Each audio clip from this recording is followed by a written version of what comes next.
В России проживают около 250 тысяч карачаевцев. Они говорят на карачаево-балкарском языке. Основных составляющих формируют идеологию современного национального самосознания карачаевцев. Во-первых, это устойчивое представление о том, что карачаевцы – коренной народ Кавказа и один из древнейших этносов, чей этногенез завершился на данной территории, в горах и предгорьях Западного Кавказа. Убежденность в том, что мы – горцы, кавказцы. И кого бы вы ни спросили, кто такой карачаевец, вы непременно услышите в ответ: горец. Горец. Прежде всего, это горец. Во-вторых, это развитое у карачаевцев чувство причастности к тюркской суперэтнической общности. Карачаево-балкарский, аланский язык относится к западной ветви тюркской группы языков. Признание себя не столько тюркским, сколько аланским, тюркоязычным народом, и утверждение «мы аланы», тюркоязычный народ. Наконец, третьей основой самоидентификации карачаевцев является их ощущение принадлежности к исламскому миру, к единой мусульманской умме, выраженной в формуле «мы мусульмане».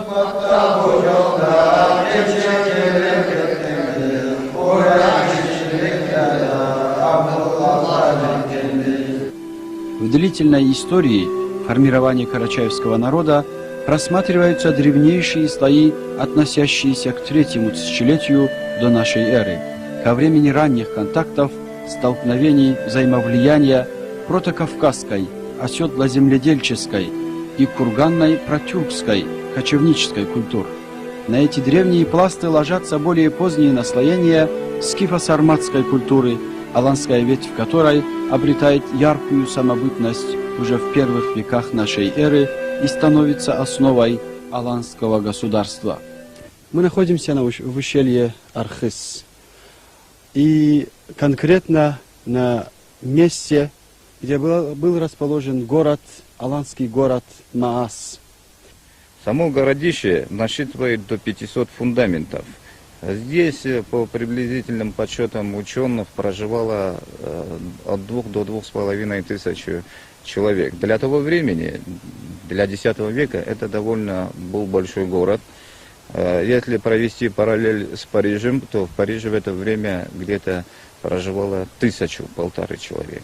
То есть здесь проживало на порядок больше.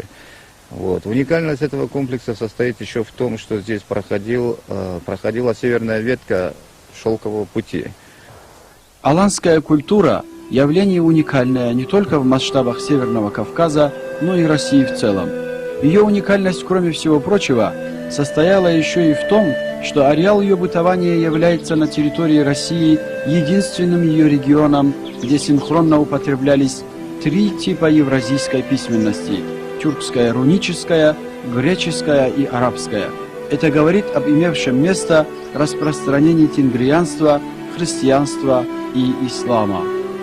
Да, действительно, здесь находился культурный, религиозный и политический центр аланского государства. Наряду с христианскими миссионерами, которые проникали со стороны Византии, здесь бывали и мусульманские миссионеры.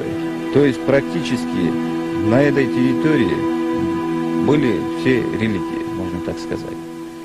Сегодня на этом месте недалеко расположен поселок Архыз, где живут карачаевцы, потомки алан.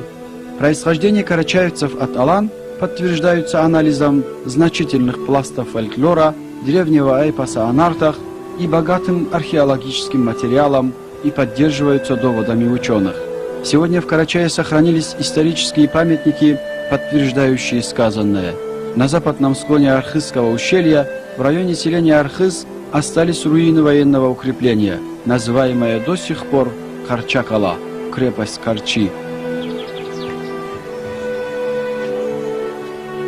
Все это были области эльбруссов, и крепости их были на вершинах гор, а дороги крайне трудны и тяжелы, так что из-за большой высоты у наблюдающего темнело в глазах, а у смотрящего шапка падала с головы, и стрела даже со 2-го яруса не достигала снизу доверху крепости.